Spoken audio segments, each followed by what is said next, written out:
fans in Europe are like the type that will spend, 3 days camping in a field at some muddy festival just to hear, horrible sounding show and love it. And for them it's like the whole experience of being at the festival. I mean, could you imagine getting a bunch of Americans to camp out for 3 days in the mud?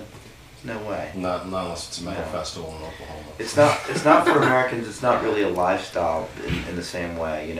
Music is kind of like a recreation. It's like the Xbox or something like that. Going to a cafe. But for people for music fans in Europe, it's kind of like that's the way they define themselves. I noticed that kids, they seem to be very influenced by MySpace and like how to. And I never grew up that way. I guess I just grew up by like trial and error, just like, These days you worry that when a kid gets into a record, are they just going to be into it for that week until something else comes along?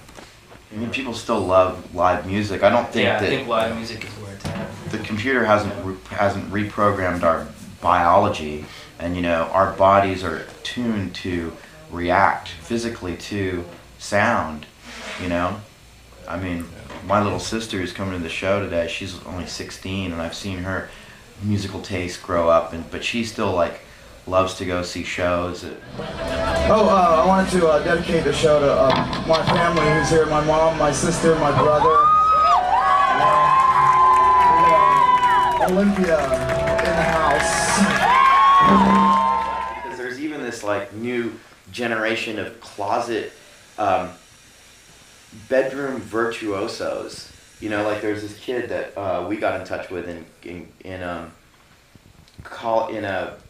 Denver, Colorado, who Aaron saw on MySpace of him playing in his bedroom along to one of the new tracks on our record, and he nailed it. He knew he just followed Aaron's drumming, even to the part where there's a part in the song where Aaron kind of accidentally sped up, and the kid nailed it.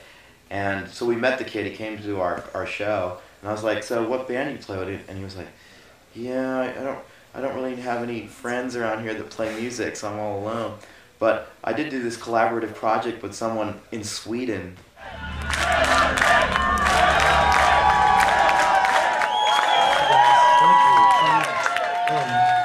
This is awesome.